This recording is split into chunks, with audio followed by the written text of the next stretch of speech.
하나님 오늘 우리에게 주신 말씀은 출애굽기 10장 21절부터 28절까지의 말씀입니다. 29절까지의 말씀입니다. 출애굽기 10장 21절부터 29절까지의 말씀 우리 교독하여 읽고 마지막 절 함께 읽겠습니다. 여호와께서 모세에게 이르시되 하늘을 향하여 내 손을 내밀어 애굽 땅 위에 흑암이 있게 하라. 곧 더듬을 만한 흑암이리라. 하늘을 향하여 손을 내밀되 흑암이 3일 동안 애굽 온 땅에 있어 그동안은 사람들이 서로 볼 수 없으며 자기 처소에서 일어나는 자가 없으되 온 이스라엘 자손들이 거주하는 곳에는 빛이 있었더라. 하루가 요셉을 불러시되 너희는 가서 여호와를 섬기되 너희의 양과 손을 머물러 두고 너희의 어린아이들을 여호와께 바치리라. 모세가 이르되 왕이라도 우리 하나님 여호와께 드릴 제사와 번제물을 우리에게 주어야 하겠고 우리의 가축도 우리와 함께 가고 한 마리 남길 수 없으니 이는 우리가 그 중에서 가져다가 우리 하나님 여호와를 섬길 것이며 또 우리가 거기에 이르기까지는 어떤 것으로 여호와를 섬기는지 알지 못함이니이다. 여호와께서 바로의 마음을 완악하게 하셨으므로 그들 보내기를 기뻐하지 아니하고 바로가 모세에게 이르되 너는 나를 떠나가고 스스로 삼가 다시 내 얼굴을 보지 말라. 내가 내 얼굴을 보는 날에는 죽으리라. 모세가 이르되 당신이 말씀하신 대로 내가 다시는 당신의 얼굴을 보지 아니하리이다. 아멘. 기도하겠습니다. 사랑과 은혜가 풍성하신 하나님 감사드립니다. 오늘도 하나님 주일의 거룩한 날 하나님 아버지께 나와 저녁까지 함께 나와 예배할 수 있게 해주심을 감사드립니다. 하나님 아버지 우리가 함께 모여 기도하고 찬양할 때에 주여 임재하여 주시고 기뻐 받아주시고 특별히 이 시간 하나님 아버지께서 합당한 은혜를 더하여 주시사 하나님의 말씀을 허락하여 주시옵소서. 하나님 말씀을 듣게 하여 주시고 그 말씀의 빛이 우리의 마음을 비추고 또한 그 빛이 우리의 마음속에도 있어서 세상을 향해 비춰주는 빛이 되게 하여 주시옵소서. 주님께서 함께 하여 주실 것 믿사오며 살아계신 예수 그리스도 이름으로 기도드렸습니다. 네. 할렐루야. 오늘도 함께 이 자리에 나와서 예배드리는 모든 성도님들께 하나님의 사랑이 함께 하시기를 간절히 소망합니다. 우리는 어둠 또 흑암에 대해서 생각해 보는 것이 있습니다. 어둠이라는 것은 무엇일까? 또 흑암이라는 것은 무엇일까? 태초에 이렇게 흑암이 있다라고 이야기를 하잖아요. 흑암이 있다. 그리고 그때 하나님께서 말씀하시죠. 빛이 있으라 라고 이야기를 하십니다. 그러한 것을 보았을 때도 우리는 항상 생각하는 것이 있어요. 흑암이 무엇일까? 어둠이 무엇일까? 이것에 대해서 우리가 한번 물어볼 때에 과연 그거에 무엇일까? 흑암이 뭘까? 어둠이 뭘까에 대해서 잘 이야기할 수 있는 사람이 그렇게 많이 있지는 않을 것 같아요.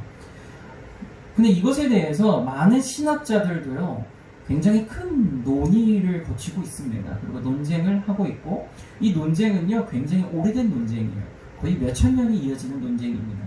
그래서 어둠에 대해서, 흑암에 대해서, 악에 대해서 그런 것에 대해서 질문하고 그것이 무엇인지에 대해서 서로 많은 논쟁을 하고 있는 거예요. 근데 저는 이것에 대해서 오늘 말씀을 선포하고 오늘 말씀을 준비하며 하나님이 주신 은혜로 이 흑암에 대해서 이야기를 해보고 또 이 어둠에 대해서 우리가 바르게 이해하고 또 그 가운데 우리에게 주는 말씀을 한번 선포해 보려고 합니다. 오늘 말씀에서 보면 이제 모세가 팔을 듭니다. 팔을 하늘로 향하여서 들고 하나님의 명령을 따라 선포할 때 어떻게 되냐면 흑암의 재앙이 선포되어지고 시작이 되는 거예요. 그래서 그 흑암의 재앙은 애굽 전역으로 퍼지게 되는데 어느 정도냐면 오늘 말씀에도 나오지만 더듬어야 찾을 수 있을 정도의 흑암이에요. 이게 어느 정도냐면 아무것도 안 보이는 거예요. 한치 앞이 안 보이는 거예요. 그래서 이 앞에 뭐가 있는지는 만져봐야 아는 거예요. 앞에 뭐가 있는지. 눈으로 아예 식별이 안 되는 흑암입니다. 그 정도의 흑암이에요. 아예 그냥 눈을 감아버린 것과 똑같은 거예요. 뭐가 약간 보이고 우리가 왜 밤에 보면 이런 네온 사인이나 이러한 등 때문에 빛 때문에 또 달빛 때문에라도 보이는 것들이 있잖아요. 근데 그 정도도 아니라는 거예요. 그냥 아예 어둠이라는 겁니다. 아무것도 보이지 않는다는 거예요. 제가 예전에 그 빛이 좀 들어오지 않는 집에서 살아본 적이 있어요. 2번을 그렇게 살아봤는데 한 번은 언제냐면 그 집을 이사 갈 때 그 이사 가는 기간이 중간에 한 3개월 정도가 떴어요. 그래서 이사를 가야 돼서 그 3개월 정도를 어디서 지냈냐면 그 원룸 같은 곳에서 지나냈어요. 근데 거기에 빛이 안 들어와요. 그 빛이 안 들어서 복도식이어서 그런지 복도가 이 복도를 지나면 밖이 아니라 복도를 지나면 다른 집이에요. 그래서 빛이 없어요. 빛이 안 되는 거예요. 불을 딱 끄잖아요. 그러면 아무것도 안 보입니다. 정말 아무것도 안 보여요. 또 제가 예전에 사역을 하면서도 거기에는 방에 창문이 없어요. 그래서 밤에 이제 문을 닫고 거기에 불을 꺼버리면 아니 그냥 불만 꺼도 아무것도 안 보입니다. 정말 아무것도 안 보여요. 제 손도 안 보입니다. 이 손도 안 보여요. 참 그때 귀한 경험을 했다고 생각을 해요. 손도 안 보이는 곳에서 이렇게 잠을 자는데 거기에 문제가 뭐냐면 낮에도 해가 안 들어와요. 낮에도 해가 안 들어오고 밤엔 당연히 해가 안 들어오고 빛이 안 들어오죠. 근데 저는 뭐가 있었냐면 이 스마트폰이 있는 거잖아요. 그래서 스마트폰이 있어서 몇 시인지를 알 수 있어요. 근데 몇 시인지를 어떻게 하는 거냐면 해가 뜨고 사람이 보통 밝으면 아직 낮이네, 어두우면 언제 밤이 되었네 이렇게 아는데 그게 아니라 핸드폰 시계를 봐야 몇 시인지를 아는 거예요. 자다가 일어나 눈을 뜨면 화들짝 놀라는 거예요. 깜짝이야 하면서. 한 가지 좋은 점은 잠은 잘 잡니다. 근데 또 한 가지 안 좋은 점은 늦게 일어날 가능성이 너무 많아요. 근데 그런 곳이었는데 그 경험이 있어서인지 몰라도 이 애국 사람들이 흑암이 쫙 뿌려지는데요. 며칠 동안이냐면 3일 동안이에요. 근데 말이 3일이죠. 이게 잘 생각해보면 밤은 밤이었고 낮도 밤이 된 거예요. 그럼 이 사람들의 체감상으로는 이게 며칠이 지나는 거냐면 많은 성경학자들이 얘기하는데 6일이 지나는 것처럼 느껴졌다고 얘기를 해요. 6일이 지나는 것처럼. 낮인데도 계속 밤이다 보니까 이게 사람들이 계속 자고 일어나고 하다 보니까 이게 보통 그 애굽의 사람들이 6일 동안의 이 간접 경험을 했다고 이야기를 합니다. 어떻겠어요? 그 재앙이. 어둠이 여러분들에게 다 그런 어둠이 임한다고 생각을 해보십시오. 3일 동안 아무것도 안 보이는 거예요. 앞에 만져지는 것 이것 말고는 감각이 없는 거예요. 이게 굉장히 사람이 정신적으로도 그렇고 많은 어려움을 겪게 됩니다. 이게 정말 많은 어려움을 겪게 돼요. 이 눈이라는 게 사람의 시야라는 게 이렇게 굉장히 중요한 역할을 합니다.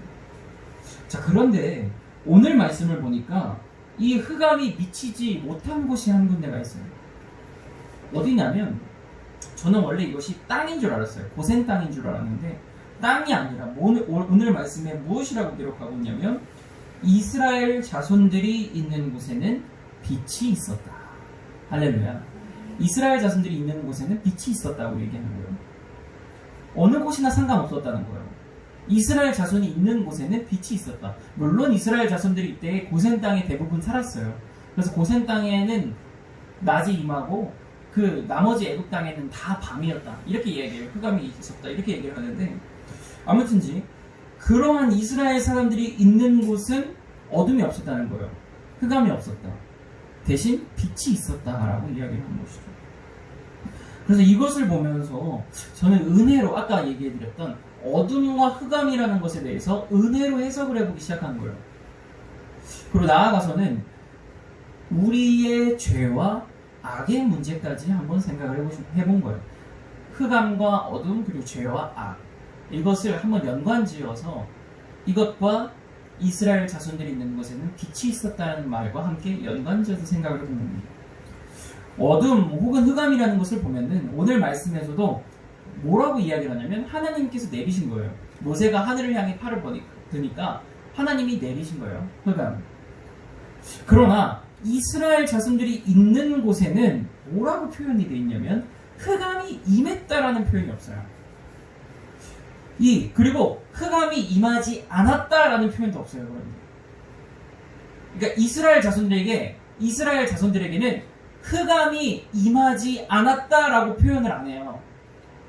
뭐라고 표현을 하냐면 빛이 있었다라고 이야기를 하는 거예요. 자, 그것을 한번 잘 생각을 해보십시오. 애굽 사람들에게는 흑암이 임했고 이스라엘 사람들에게는 흑암이 임하지 않았습니다라고 얘기하면 될 건데 애굽 사람들에게는 흑암이 임했고 이스라엘 사람들에게는 빛이 임했다고 이야기를 하는 거예요. 이게 약간은 우리가 설명할 때에 똑같은 보통은 이런 걸 실험할 때 대조군이라고 해요. 그러니까 여기서 흑암이라는 걸 똑같이 가져가야 되는 것인데 갑자기 빛이 나오게 되는 거예요. 비교할 수가 없는 거예요. 그러면 비교할 수 있는 건 딱 한 가지라는 단어예요. 임했다라는 단어입니다. 임했다, 있었다. 거기에 존재했다. 이 같은 단어를 가지고 애굽 사람들과 이스라엘 자손들을 나누어 생각해 볼 수 있는 거예요. 애굽 사람들에게는 흑암이 임했고 이스라엘 사람들에게는 빛이 임했더라. 이 두 개가 다른 점인 거예요. 흑암이 임하고 임하지 않은 게 아니라 흑암이 임하고 빛이 임한 거예요. 자, 이것을 보면서 생각해 보게 된 것입니다. 우리들은요, 흔히 어둠 혹은 악, 죄라는 것이요, 우리 안에 들어온다고 생각을 해요. 어둠이나 악한 것, 죄라는 것이 우리 안에 들어온다고 생각을 해요. 우리 자신은 원래 성결하거나 우리 자신은 이렇게 보호막이 쳐져 있는데 이것을 악이라는 것, 죄라는 것, 흑암이라는 것이 우리를 침범한다고 생각한단 말이에요. 그래서 어떤 마귀가 공격을 한다든지 우리가 어떠한 유혹으로부터 시험을 당한다고 보통 우리는 생각을 합니다. 근데 이것도 맞는 말이기는 해요. 그러나 이것보다 더 본질적인 의미가 오늘 말씀에 숨어 있다는 거예요.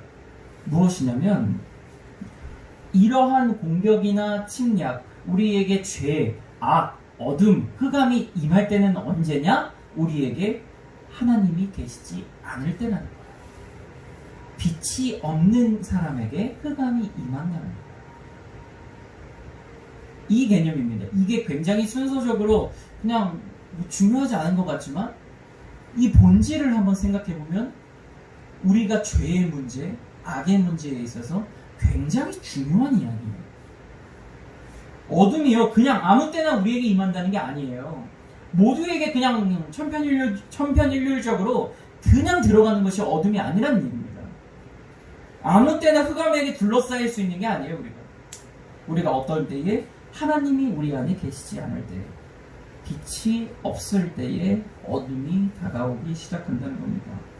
어둠이 아무리 다가와도요, 우리 안에 빛이 있다면 우리는 아무런 두려움을 가질 필요가 없습니다. 우리가 밤을, 지금 시대에 많은 사람들이 밤에 돌아다니는 걸 무서워하지 않잖아요. 왜 그럴까요? 빛이 있어서 그래요. 한번 제가 강원도에 화천에 군대에 있는 친구를 보러 간 적이 있었어요. 다 같이 차를 타고 갔다가 낮에 갔거든요. 근데 올 때가 되니까 저녁이 된 거예요. 그래서 밤에 이렇게 산을 이렇게 쭉 줄기를 타고 넘어오는데 꼬불꼬불한 길을, 야, 이게 가로등이 하나도 없는 거예요. 그 지역은 군사지역이라서 가로등을 둘 수가 없대요. 그래서 산이 그냥 야산이에요. 그럼 그것을 이렇게 지나가는 건데 자동차 헤드라이트를 안 켜면 앞이 하나도 안 보이는 거예요. 이게 이 헤드라이트를 안 켜면 한치 앞이 안 보이는 거예요. 너무 무섭더라고요. 그거는 잠깐 내릴 수도 없겠더라고요. 거기는 그냥 너무 무서워요. 빨리 그냥 헤드라이트 하나 의지해서, 그 빛 하나 의지해서 이러고 졸졸졸졸 천천히 가는 거야. 30km 이렇게 가는 거예요. 거기. 그렇게 무섭습니다. 빛이 없으면. 근데 지금 많은 사람들이 어떻게 돌아다녀요? 너무 밝잖아요. 네온사인도 밝고 여러 가지 간판, 빛들, 가로등 참 밝습니다. 그래서 사람들이 안심하고 돌아다니는 거예요. 그런데 만약에 우리 시대에 전기 같은 것이 없어서 그 강원도 그 지역처럼 빛이 싹 없다고 생각해 보십시오. 사람들이 밖에 밤에 못 돌아다녀요. 무서워서. 못 돌아다닙니다. 근본적으로 사람은 어두운 것을 무서워해요. 그렇게 앞이 안 보이는 것을 무서워합니다. 아마 지금 가게 하고 있는 분들 다 문 닫아야 될 거예요. 전기가 없어서. 어둠이 임하면 아무것도 보일 수가 없기 때문입니다. 우리는요, 어둠 속에서 아무런 행동도 못한대요. 오늘 말씀에 기록하고 있어요. 어둠 속에서 집에서 일어나지도 못한대잖아요. 집에서 일어날 수도 없대요. 그러니까 너무나 어두운 그 재앙이 이집트에 임한 거예요. 그런데 딱 한 무리, 딱 한 공동체, 딱 한 곳은 움직일 수가 있는데 그것이 어디냐? 빛이 있는 이스라엘 사람들이라는 거예요. 빛이 있는 이스라엘 사람들. 하나님께서 표면적으로 오늘 말씀의 재앙으로는 흑암, 앞이 보이지 않는 어두움을 임하게 하셨지만 이건 우리의 죄의 문제예요. 악의 문제와 똑같다는 거예요. 빛이 있는 사람은 그 가운데 두려움 없이 일할 수 있고, 할렐루야. 죄의 문제를 해결받고 악의 문제에서 자유로울 수가 있지만 빛이 없으면 그럴 수가 없다라고 하는 사실입니다. 오늘 말씀의 이 상황, 흑암과 어둠에 대해서 빛이 있는 자녀가 어떻게 맞섰는지를 우리의 삶으로 적용해 보려면 성경 인물을 통하여서 한번 비유를 통해 우리가 이해할 필요가 있어요. 이게 그래서 어떤 내용인가? 그럼 우리가 당장에 어두운 것이 아닌데 우리의 삶에 어떤 문제와 부딪힐 때에 우리의 빛이 드러나는가? 대표적인 인물이 있습니다. 바로 다윗이에요. 다윗이라는 인물은요, 골리앗이라는 어둠을 만난 거예요. 근데 그 어둠이요, 누구에게 임하냐면 나머지 이스라엘 사람들에게 다 임합니다. 이스라엘 모든 사람들이, 군사들이 골리앗이라는 어둠에 다 잠식당해 있어요.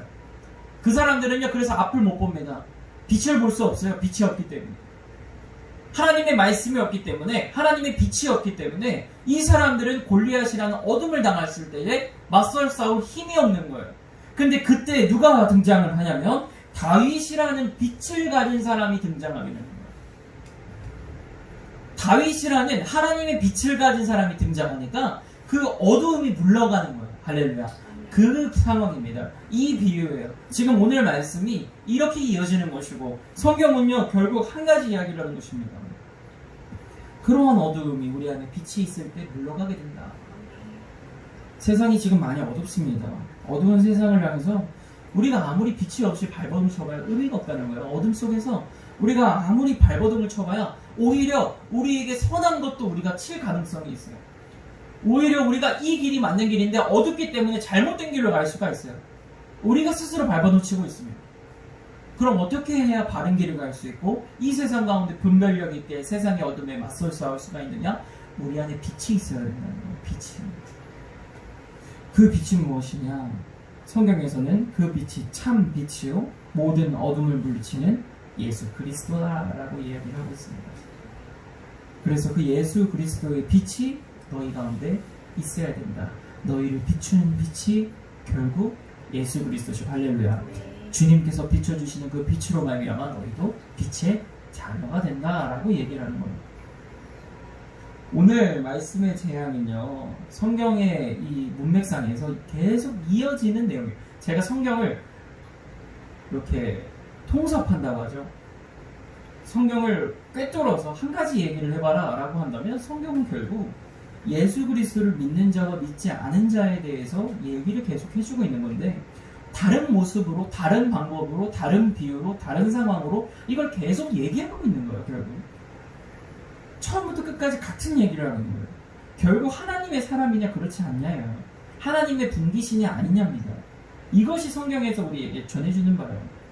하나님은 계속 그걸 우리에게 던져주고 계신 겁니다. 결국 우리 안에 무엇이냐? 하나님이 있어야 된다. 오늘 말씀에 너희 안에 빛이 있는 사람들은 앞을 볼 수가 있다. 흑암이 임하는 가운데서도 너희는 앞을 갈 수 있고 너희에게는 빛의 소명이 있을 수가 있다. 이렇게 얘기를 하는 것이거든요. 그럼 이 이야기를 성경에 그대로 받아서 예수 그리스도로 본다면 예수 그리스도가 우리 안에 계신 것을 말세의 때에도 하나님이 보고 계신다. 할렐루야. 그래서 말세의 때에도 어둠이 임할 때에 예수 그리스도의 빛이 있는 자녀들은 그 빛의 자녀들은 그 모든 어두움에 맞서 싸울 세상을 이길 힘이 있다 라고 이야기를 하는 것입니다. 그래서 하나님이요 뭐라고 이야기하셨냐면 막 요한계시록 5장 말씀에 보면 어린 양의 개념이 나와요. 근데 어린 양은 누구냐면 예수님이에요. 근데 그 예수님이 결국 최후의 심판대 앞에 최후의 심판을 하시는 주인이 바로 누구냐? 어린 양이라는 거예요. 하나님이 직접 심판하시는 게 아니라 예수님한테 그 심판권을 넘기셨대요. 계시록의 5장 말씀을 보십시오. 그러면 그 어린 양이 아는 사람은 어린 양이 알고 있는 빛의 자녀들은 하나님의 사람이 되는데 하나님께 들려올려짐을 당하는데 그렇지 아니한 사람들은 저 소울에 빠지게 된다. 그때 더 두 번 죽게 되는데 그것이 바로 둘째 사망이라는 거예요. 그게 둘째 사망이라는 내용입니다. 예수님에 대해서 얘기를 하시는데 예수님이 어린 양이 있는 사람, 그 마음 가운데 예수 그리스도를 영접한 사람, 빛이 있는 사람, 그 사람은 그 둘째 사망에서 건져짐을 당할 것이다. 이렇게 얘기를 합니다. 오늘 말씀을 보면 이 최후의 심판대 앞에 서게 되는 사람의 운명 가운데 하나님이 무엇을 하시는 거냐면 결국 이스라엘 사람들을 통하여서 준비하시는 거예요. 이스라엘 사람들을 빛의 자녀로 삼기 위해 준비하시는 거예요. 빛의 자녀가 어떻게 하나님 앞에 구별되는지, 세상과 구별되는지 이것을 하나님이 우리에게 보여주고 계시는 것이라는 거예요. 너희가 그렇기 때문에 힘을 내라, 용기를 내라, 할렐루야. 세상이 아무리 어두워도 포기하지 마라. 이렇게 얘기를 하고 계신 거라는 거예요. 오늘 말씀을 통해서. 하나님의 애굽의 악한 마음을 가지고 처벌하는 내용이 아닙니다. 애굽 사람들을 악하기 때문에 다 죽인다, 이런 것에 중점이 있는 말씀이 아니라는 거예요. 오히려 그때 하나님은 자기 백성을 세워 가시는 것인 줄로 믿습니다. 애굽 사람들도요, 이스라엘 사람들에게 행해지는 기적과 이적을 보면서 살아계신 하나님을 영접한 사람들이 있어요. 그래서 가만히 성경을 보면은 레위기의 말씀에 이스라엘 사람들에게 주는 계명이 따로 있고 타국인들에게 주는 계명이 따로 있어요. 이게 무슨 말이냐면 다른 나라 사람인데 원래는 이스라엘 사람들과 결혼해서 들어온 사람들 얘기하는 거예요. 근데 그 사람들이 적지 않았던 모양이에요. 그래서 그 사람들을 위한 계명이 성경에 기록이 되어 있다는 거예요. 근데 그만큼 하나님을 영접한 사람들이 있었다라고 하는 거예요. 이러한 이집트의 재앙을 보면서 이건 진짜 살아계신 하나님이 존재한다. 이건 하나님 따라가야 된다. 그렇게 하나님을 믿고 이스라엘 사람 백성들과 함께 따라간 그 타국인들이 있었다는 거예요. 하나님께서는 이스라엘 사람들에게 빛이 있을 때, 사람이 빛이 있을 때 어둠을 어떻게 이기는지 이스라엘 사람들을 통해서 우리에게 보여주신 줄로 믿습니다. 그래서 이스라엘 사람들은 마음속에 하나님의 존재를 알고 있는 거예요. 자신의 신앙이 흔들릴 때마다 그 출애굽한 사건을 기억하는 거예요. 그래서 그 민족이 어떻게 됩니까? 하나님의 제사장 민족이 되었고 하나님의 구원의 경륜 가운데 쓰임받는 사역의 도구가 되는 나라가 됐고 민족이 됐다는 거예요. 우리도 마찬가지입니다. 하나님이요, 잘 생각해 보시고 잘 들으셔야 돼요. 하나님이 이스라엘 백성이기 때문에 사용하신 것이 아니에요. 이게 무슨 말씀이신지 아시겠습니까? 하나님께서요, 이스라엘 사람들, 그곳에 살고 있는, 그 지역에 살고 있는 그 사람들, 신체적인 특성이나 머리털이나 그러한 것을 보고 하나님이 그 사람들을 사용한 게 아니라는 거예요. 야곱의 이름을 어떻게 주셨습니까? 하나님이 주셨어요. 한마디로 무엇이냐면 하나님이 사용하셨기 때문에, 할렐루야, 이스라엘 백성이 됐다는 거예요. 이스라엘 백성이라 사용하신 게 아니라 하나님이 사용하셔서 이스라엘 백성이 된 거예요. 우리가 이것을 알고 은혜를 위로부터 오는, 하나님으로부터 오는 그 진리의 빛을 우리가 사모해야 될 줄로 믿습니다. 하나님 우리에게 은혜 주시기를 원하시고, 분명히 이건 또 우리 나라까지도 이어지는, 우리 나라에게도 하나님이 부어주시는 은혜가 있을 줄로 믿습니다. 하나님이 부어주신 만큼 우리가 그 빛을 우리 안에 품고 있어야 돼요. 사도 바울의 삶이 그와 같았습니다. 그가 이전에 살아갈 때에는 어둠 속에 있었어요. 근데 중요한 건 무엇이냐면 자기가 어둠 속에 있는 걸 몰랐습니다. 내가 세상의 어둠에 속해 있다는 것, 한치 앞을 볼 수 없다는 걸 몰랐어요. 근데 지금 우리 시대에 살고 있는 수많은 사람들이 이렇습니다. 내가 어둠 속에 있는 걸 몰라요. 내가 악하다고 생각해서 주장하는 사람이 하나도 없어요, 세상에. 그러면 무엇이냐면 악한 마음을 가지고 주장하는 게 아니라 자신이 정의라고 생각해서 주장하는 사람들밖에 없어요. 근데 문제는 뭐냐면 자기가 어둠 속에 있는 걸 모르는 거예요. 내가 어둠 속에서 발버둥 치고 있다는 걸 모른다는 거예요. 사도 바울이 이와 같았다는 거예요. 그랬더니 그가 어떻게 됩니까? 예수 그리스도를 만나고 어둠이 벗어지게 돼요. 눈꺼풀이 벗어지게 돼요. 주님의 빛을 볼 때에 잠깐 주님이 사도 바울의 눈을 닫아놓습니다. 닫아놓으세요. 그렇지만 육신의 눈은 닫혀졌지만 어둠이 자신을 덮었던 영적인 세계는 거쳐졌다라는 거예요. 자기가 이전에는 영적으로 어둠의 세계에 갇혀 있었지만 자신의 육체의 눈을 보이지 않아도 하나님이 영적인 세계의 빛을 비춰주신 거예요. 그때부터 빛의 자녀가 되기 시작한 거예요. 그 속에 빛이 들어간 거예요. 그래서 사도 바울은 그 빛을 어떻게 했습니까?